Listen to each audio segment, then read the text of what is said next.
Advertising business with lots of stuff, and if they don't sell it, you don't need it. I think it's his tagline, Billy. Let's welcome him on. 15 to 20 seconds. 15, 20 seconds, Billy.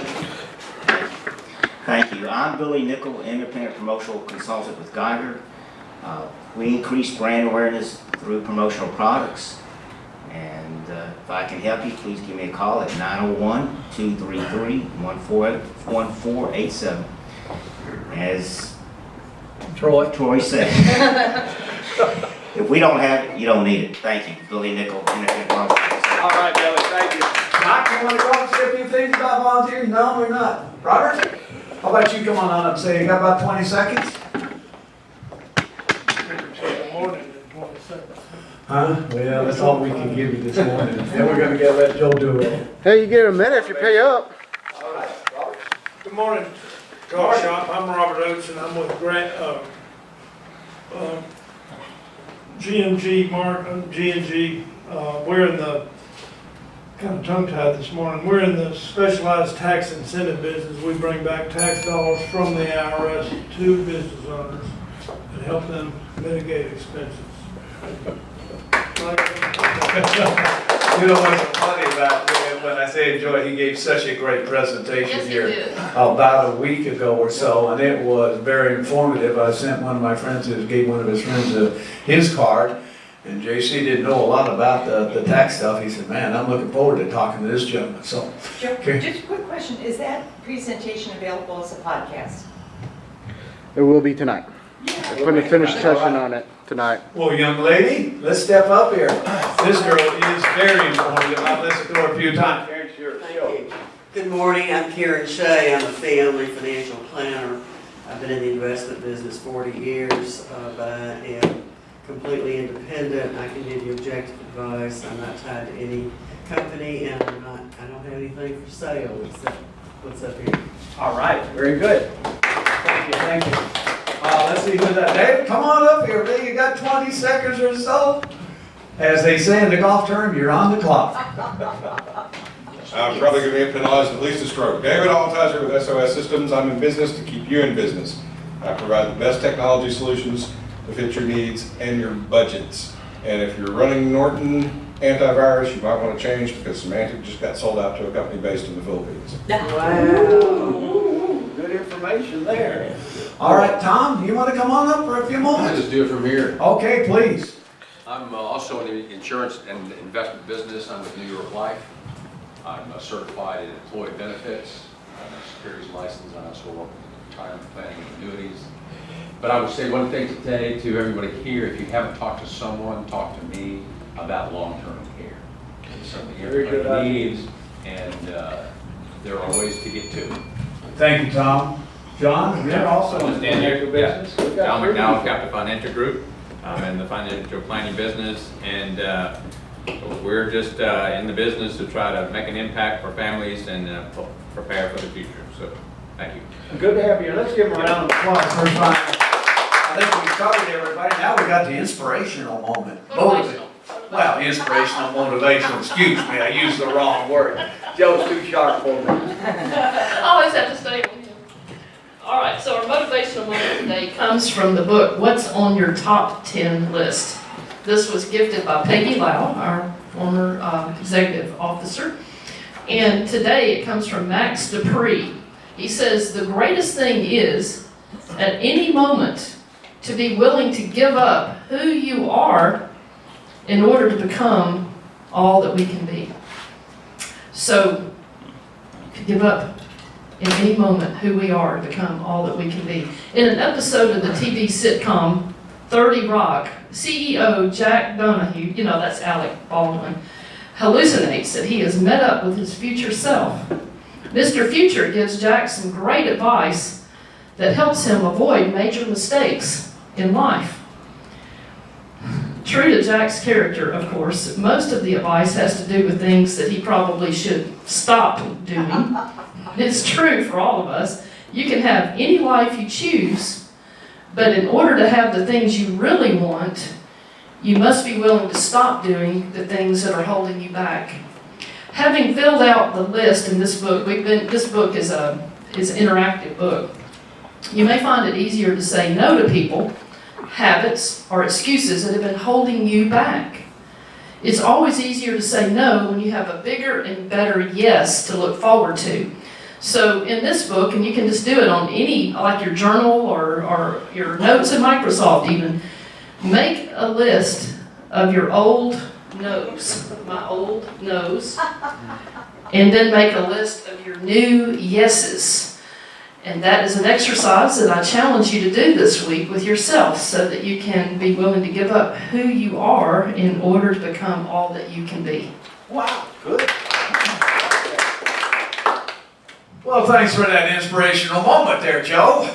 Gonna get you for that. And motivational moment, I'll just add that. Well, I'm gonna bring my wife up to talk about Christopher, but before she wants to talk about our charity of choice, Neighborhood Christian Center, sweetie. Most of the people in the room know what our charity of choice is. It's the Neighborhood Christian Center. We do a split the pot every week. Tickets are $1 for one, or you get 3 tickets for $2. And then we split the pot with the recipient. But we have been doing this all year, and in November, stay tuned, we're gonna have a very fun old bag auction. The room will be full, lots of fun. And now, you want more mic? Yeah, please. It is my pleasure to introduce our guest speaker today, Christopher Bulin. And he gave me kind of a life list. He was born in Milwaukee, Wisconsin. Go Wisconsin. He started first business after high school as an image consultant / personal shopper after working at the Men's Warehouse. In 2004, started in the payments industry. 2009, was a co-owner of a web design company in Milwaukee. In 2010, he was the first rep at ClearPay Financial during its inception. How cool is that? And then in 2016, he moved to Memphis, Tennessee to start ClearPay Mid-South. And he had a great honor. Those of you who are familiar with BNI, in 2019 was featured in being a SuccessNet article. We're eager to hear about that, Christopher. Let's give a round of applause for our guest speaker today. I think I can talk loud enough. Okay, good, I'll turn it off. So we talk loud. So today I want to talk about not so much ClearPay Financial Solutions as a whole, but as choosing the right payment provider for any business owner, whether you're just starting out as an entrepreneur or if you've been a successful business owner for 10, 20 years. Knowing what to do and what to look for in that provider is key to your success. I mean, after all, you're going to be dealing with financial information and giving financial information to your sales representative. So you need to ask certain questions about it. So this is basically an overview of ClearPay Mid-South. Moved here, like Lynn said, about 3.5, 4 years ago with the idea of just signing merchant accounts. And that's typically what my corporate office expects of them, right? We sign deals and then we make a profit. That's kind of how the industry operates. However, my goal was, I joined BNI. That was, I think, in the same time frame when I moved here, found a church, found a BNI chapter, because I had had success with it in the past. And with that, it allowed me to drastically evolve my office. So we have a partnership that I'm going to talk about throughout called, it's a give back program. Basically, a portion of the fees that all business owners pay, they can give back to a nonprofit of their choice. And when we work with schools, work with nonprofits, we work with nonprofits in an untraditional way to help them raise money. They continue to do their fundraising, car washes, golf tournaments, everything like that. But we have a unique approach in regards to it to help that business market itself.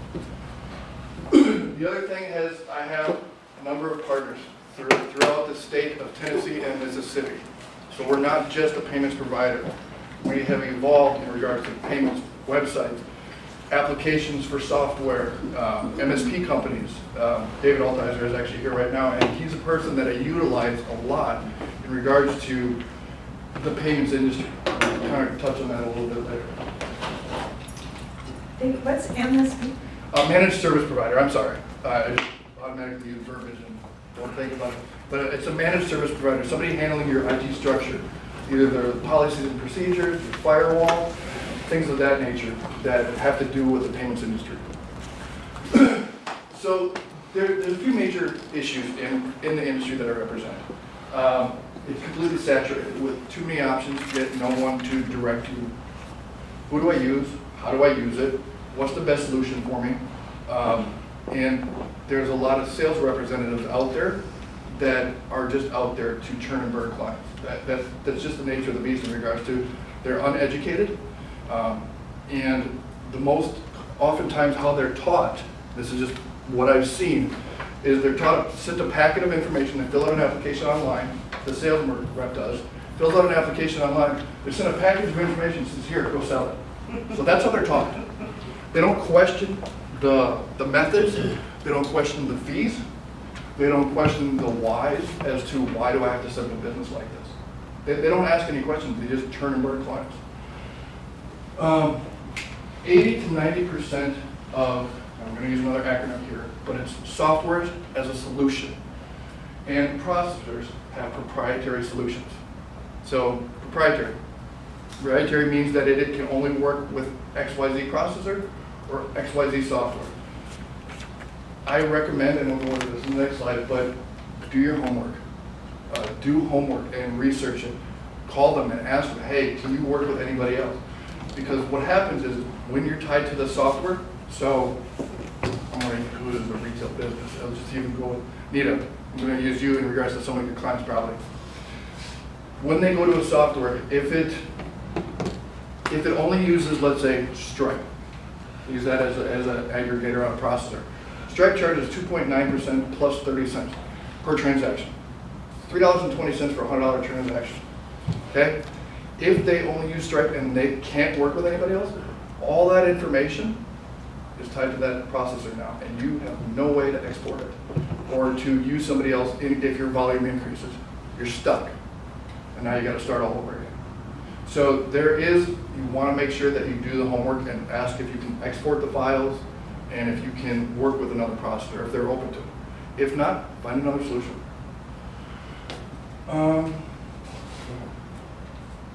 And so this is the solution. We deal with financial information. 15 years ago, when I got into this industry, quite honestly, I was like, I'm going to be dealing with what? I can barely balance my own checkbook. You want me to deal with business owners in regards to their financial information? We review merchant statements. Every business owner that takes payments outside of cash electronically deals with the merchant account. Everybody does. And we have to decipher those statements. So if you're going to be working with somebody where you're going to hand over a piece of financial information, do your homework on them. Interview them, just like you would an employee. You don't want to just hand out a financial statement. Oftentimes with clients, I have to ask for 3 months business checking or 2 years P&Ls. You don't want to hand out your personal financial information or business financial information to just anybody. So ask questions. Ask about length of time, references. If they're not willing to give references, take a client that I just boarded, which was a referral. They asked for a reference, and what I told them, I said, well, I can't literally just give out my client's information, but I'd be willing to set up a conference call for you, right? Because I want to protect my client's information. They're busy running businesses. They don't have time to just take phone calls all day. So if you can set up a conference call with them. Ask curveball questions. I know you're so ready to hit the slide. Ask curveball questions. Ask questions that have nothing to do with your business to see how they respond to it, to see how they react. I was taught early on that a reaction is negative. A response is a positive outcome. And with that, what I mean by a curveball question, ask them about how do you handle PCI compliance? And if they say, oh, we're PCI compliant, well, that's great. That's not what I asked. How do you handle PCI compliance? So, And PCI stands for? Payment card industry. It has to do with the payment card industry, data security standards. And there are 12 rules and regulations that you have to follow as a business owner besides just a questionnaire. And that's where you would get an IT company involved in with it, in regards to help you and assist you with it. The other thing, I'm trying to think what else. One of my other things is, as a business owner, you should know your numbers. And what I mean by that is, when we're setting up a merchant account, whether it's me or anybody else, we're gonna ask about volume. Now, the misconception in the industry is volume dictates rate. That's a lie. That's false. That's a sales tactic. Volume does not dictate your pricing structure. It doesn't. The fact of it is, I can set a multi-million-dollar account up the same way I set up a small business owner. Now, is it in their best interest? Probably to go with a different program that we recommend, or a flat rate program. Yes, because they're going to be paying higher monthly fees, additional fees, things like that and so forth. But we can set up every account identical if we wanted to. When you're working with a provider, I would recommend looking for sources that are, how are they involved in the community? How are they giving back? What are they doing for their part, right? So a lot of credit card processing companies, you guys have heard the term fly-by-night, in and out. And so what a lot of processors will do is they'll fly a team to a specific area, they'll have them go down there, sign as many deals, and especially in small towns, they'll sign up as many deals as they can, and then in 2 weeks they're gone. It goes back to doing your homework and knowing who you're dealing with, and ask questions. And I can't emphasize that enough in regards to basically interviewing them. Like you're hiring them, you're going to be partnering with them. Okay, Joel, sorry.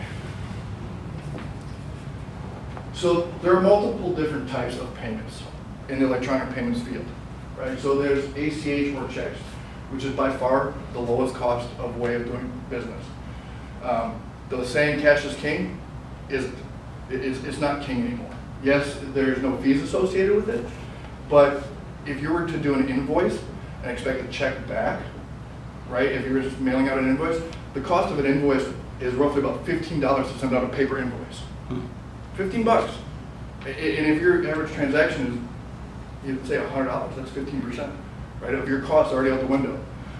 ACH or check usually come through around 1% to even a flat transaction fee. It's the least expensive way to do business.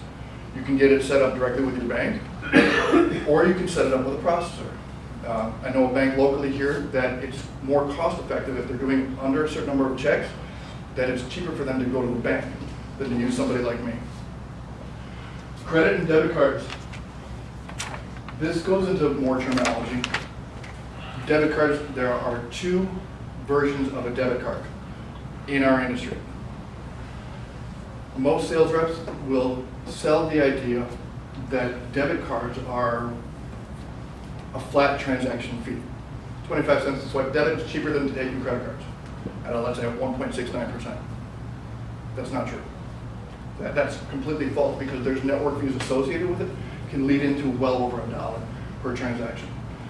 So that's taking debit cards as PIN entry, if you're entering your PIN number, on a keypad, if you're at the grocery store and things like that. The other way is taking debit cards as just a credit, just swiping the transaction, no PIN number. That is the least expensive way to do it, and cost on it, on a $100 transaction, is 27 cents. That's cost. We have a markup, but cost is 27 cents. It's cheaper to run it as a credit than PIN entry debit. Mobile. I have a quick question, and you know, part of you being here today is that we can help send business to you.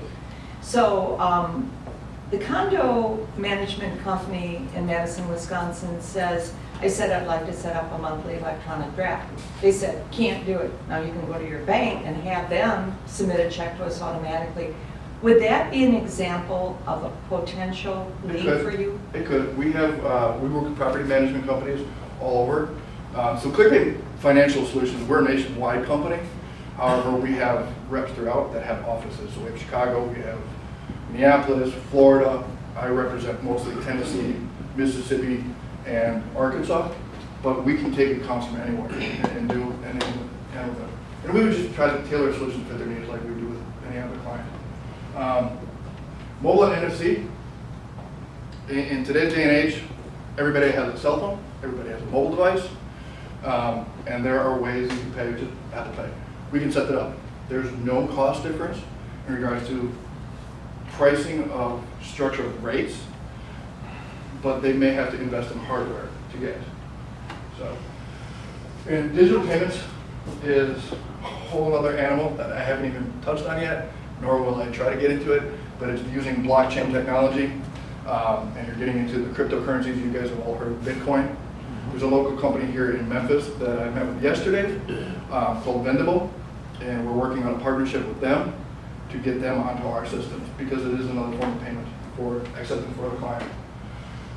Knowing key things for clients to know or business owners to know, knowing what your MCC code, it's a merchant category code, knowing what that is for your business and how it qualifies, your average transaction, your number of transactions can all affect the type of cost that you will pay in regards to it. So pricing models. So I've got 4 different models up here. And these are probably the most widely used, most traditional used. The first one is the newest one that's up. And it's been talked about quite a bit. We've been trying to figure out a way to do it, trying to find a way that business owners don't have to pay for fees. Pass it on to your consumer. So what I have here is an example. If you take a $100 transaction, you guys can do the math and everything else, and double check it, please. But do a $100 transaction, the merchant charges the consumer 3.5% to the consumer. So the total transaction comes through is $103.50. We then charge the merchant 3.382%.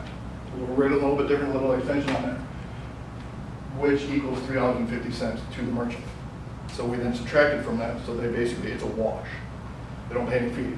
However, most retailers won't pass on a fee. It works really well for like lawyers' offices, it works well with. Service industries, it's another good fit for it, so it can be a complete wash. The next program is wholesale pricing. This is typically reserved for larger accounts. And I set almost most of my clients, I want to say 80 to 90% of my clients, up with this program. It's called wholesale pricing or interchange pricing. Can you click on that link right there, public knowledge? It should already be up, but Trevor, do you need to? Sorry.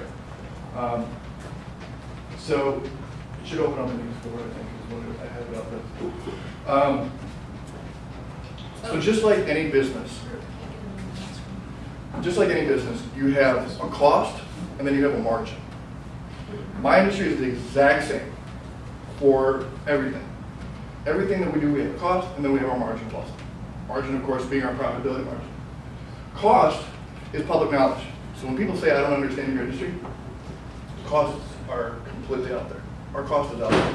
Now, up to the sales rep, they may not disclose it, they may not tell you about it, they may not notify you about it. But your costs for everything that we do, with the exception of your statement fees, monthly fees, and so forth, or for the rates, they're all public knowledge. And so, I was having to pull it up. I was going to print it off to bring it to everybody, but I don't have a mass printer, and it's 100 pages long per thing. So there's 800 different card types, including American Express, that have different rates associated with it. And that has to do based on your transaction or your MCC code, which I talked about earlier. Don't worry about it, I'm already past it. The next portion, I believe, is bucket pricing, and it's exactly what it sounds like. It's set up on a tiered pricing. So a lot of times I'll walk into a business and they'll have like a 1.39%, which looks awesome. And if you're a new representative, you may just walk away from the account just because, well, they got a great deal. I can't beat that. I can't touch that. There's nothing I can provide that'll touch that, at least to save them money. What they have on top of that is tiers, anywhere between 0.5% to 1.5% markup on top of it. So it's a matter of knowing where to look and how to find it. Please go back to the very slide. Good. The last thing, the last one is geared towards micro merchants. Now, who here has heard of Square, Stripe, or PayPal? Okay, that is geared towards micro merchants. If you're doing under $10,000 in volume a month, that is, ironically, the best solution for you. It just makes the most sense. It's a flat fee. And so it's not my target market. We have solutions that drastically are less than that, roughly about 2.69%. but we have a solution for it. So micro merchants are your food trucks sometimes, unless they own a restaurant too. Just startup entrepreneurs that are just starting out. Those are honestly probably the best solutions for them, because it's a flat fee, there's no monthly fees associated with it. It's the best solution for them. What I've done is I've created more of my growth strategy in regards to here in the Mid-South. And as I said earlier, that we've taken on different partners throughout to grow. Our industry is evolving. People and business owners don't want just a payment provider. They don't want just to take payments. They want to integrate. They want to expand their business, including with reporting, software. They want all these things, some ways to increase their business model in regards to marketing. They want all these things. So that's what I've done, is we have our Give Back program. Everybody wants to give back. And you go at nonprofits, struggle generating funds. 7 left? Yes. Go ahead, Troy. Listen, I was wondering on your give back program out there, it seemed like, and I'm not suggesting that this, but a great sales tool would be to have the number of dollars that you actually, your providers that you're providing for have actually donated to the various charities. Do you actually show them that in your sales presentation? So I don't show them what we donate to every single charity in regards to things, because at the end of the day, it's the business owner's choice. A lot of there's processors out there that give back to different charities and so forth, but they tell you which charity they want you to donate to. That's not how we operate. We want the business owner to choose whatever charity they want. They have full control over it. And when we give to the nonprofit, or when we give from the business, we make out a check specifically to that nonprofit on behalf of the client. It's coming from us. And when we do that, we write out a letter, we send it to the nonprofit, we send it to the business owner, getting them to introduce one another so they can reach out to one another, so they can find out other opportunities that they can serve or help out with the community. On top of that, we target it another way is we work with nonprofits directly. Now, when I work with a nonprofit, most times they think I'm going in there because I want to sign their account. I don't want to switch your software. I don't want I'm not really after that aspect. If I get it, great. If not, no big deal. But I'll take, for example, Hernando Band Booster. So it's the schools, of course, are a nonprofit. So we work with the Band Booster. And over the past 3 to 4 months, we've probably gotten about 8 to 10 referrals from the booster of parents that were business owners that want to support their kids that are in band for trips, for equipment, for whatever. And we've signed probably about half of them in regards to it. They don't pay any more than what they're currently paying. We'll either meet or beat what they're currently paying. I've yet to meet an owner that is willing to sit with me to meet his pricing, but at the same point, we'll save them some money. And then a portion goes back to that nonprofit. So does the client, the business owner, do they know how much is going to the nonprofit? We send out a report every month as to how much is going to go out to them. However, it is, in regards to the tax side, it is not a tax write-off for the business because it's not coming directly from them, it's coming from us. So. Can you give us a success story? Just, I know you talked about a baseball. I have a video on here that will talk about it, about 2 minutes long and so forth, but it's in regards to Briarcrest Lacrosse. Overall, with our Give Back program, the Give Back program is actually a company called Extra Credit Donations. It's based in Mississippi. It started initially at North Point Christian School. During the time at North Point Christian School, they were able to accumulate $40,000 a year giving back to the school in 4-year time frame. So it works. It's an untraditional way of doing it, but it's a program that works. And then more than just payments, helping your business grow. Utilizing the first 2 steps, we work with businesses. So on my new website, I have a place on there for advertising and marketing. And on the advertising and marketing, it goes into, we deal with websites, web design, web aspects of creating a website for you. Plus a portion of the fees that you pay, of course, for an e-commerce site can be contributed back to the Extra Credit program, the donation side of it. So a portion automatically goes back to the organization. But we work with the nonprofit and the business jointly to help create a cause marketing platform. Alright. So my tagline that I don't use too often is complex decisions made simple. Wanted more of a simple approach to boarding accounts, helping them understand how to process an account. It's usually a lot of back and forth. So I'm working on my website right now in regards to combining. The business owner will choose the industry that they're in, choose the volume they get, and choose your average transaction, and it'll automatically take you to a payment section, and you'll choose your equipment. And you're approved within 24 hours. So trying to get it done a lot faster, trying to simplify the process, and they can choose web design, they can choose an extra credit program, all those things, and we automatically set it up digitally. So, go ahead. So these are a few testimonials. If you could click on the YouTube link, And you just drag it over to his screen. Where's YouTube? Hey, Chris, while you, Kelsey Canine. while you're waiting for that, I missed the I in PCI. What does I stand for? Industry. You can just drag it over, but. And another question, I was told one time that businesses could not charge, they can't tell you, I cannot take a credit card payment for less than $10. Is that true? It depends on what card. Visa, MasterCard, Discover, American Express, they're all their own rules regarding regulations and what you can do and what you can't do. They can't refuse payment. They're supposed to take it. It's a privilege to take credit cards. However, they can surcharge if they're set up properly for it, if that makes sense. So there's rules and regulations that you have to follow for Visa, MasterCard, Discover, American Express, and then also the processor that you're working with as a whole.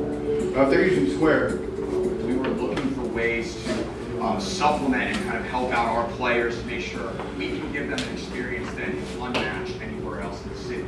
I went to our development office and said, hey, this is kind of what I want to do. And they said, have you heard about extra credit? It's this program where some of the service fees associated with credit cards will actually come back directly to your program. All you have to do is provide us with businesses. I said, well, there's got to be people here that know about businesses or own businesses. I said, we got to try this. We got to see if we can make this happen.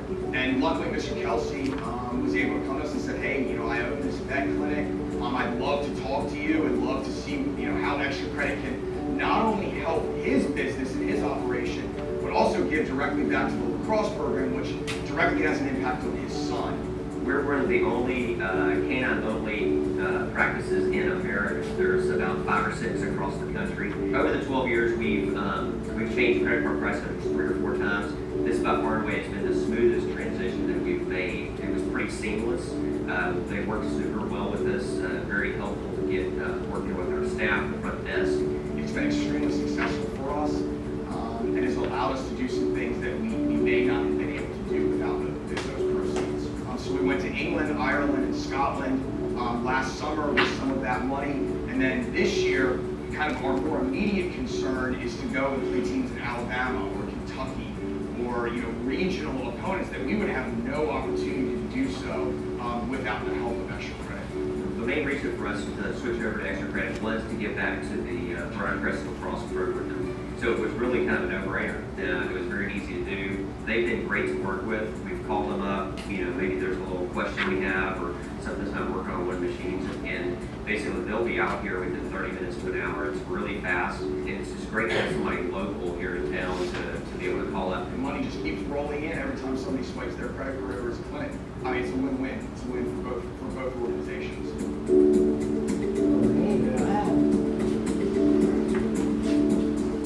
So extra credit was actually a referral from BNI from my insurance agent in our BNI chapter. So that's what I got.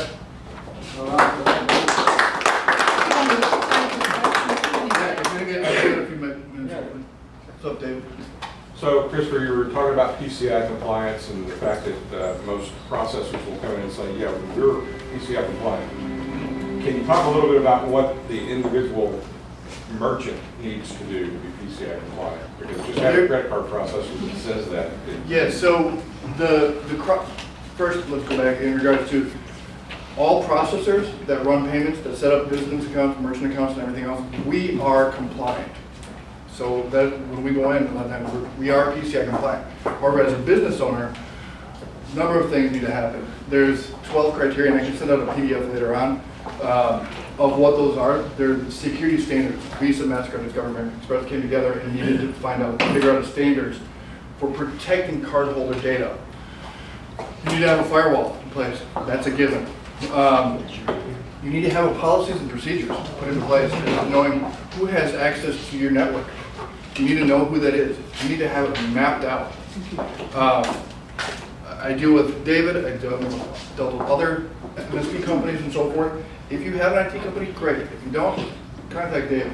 David and his team are exceptionally well. They know the process. They know what you need to do in regards to licensing and in regards to how to set up the passwords properly. I mean, I walked into businesses and they set up their password as password 1. Like, that's not secure. So you got to remember, you're taking financial information, and not so much for the business owner's sake, but what are your clients worth to you? Do you know what they're worth on the black market? They're worth $1 a piece. That's it. $1 a piece. Your information, every time you go into a business to swipe your card, if it gets breached and stolen, it's worth $1 a piece, but it costs you time, energy. That business owner can suffer from with insurance. They should have cybersecurity insurance, first party and third party to protect them. They're responsible for the next 2 years of, let's say, I'm going to use Robert Oates. If somebody stole his credit card information, that business owner is responsible for his credit report for the next 2 years in regards to maintaining it, issuing brand new cards, everything. So compliance is major. And if you, as a merchant or a business owner, do not become PCI compliant to a certain level, what could happen? So to a certain level, right? So one, from the merchant provider, you're going to get dinged a non-compliance fee. So 7 out of 10 times, the sales rep that signed you up with the merchant account is making a profit of your non-compliance. They're making a profit for you, your negligence of doing your compliance properly. Second, on top of that, you can close your doors. A $500,000 hit against a small business owner, they're going to have to shut down. And they're going to go out of business. It's a fact. 70% of businesses out there deal with an issue in regards to it. So when you're walking into a business or you're swiping a card or they have an open network for Wi-Fi and you want to swipe your payment and you know that it runs off the internet, be a little hesitant in regards to it. So, go ahead, Trevor. So you touch on it a little bit, liability.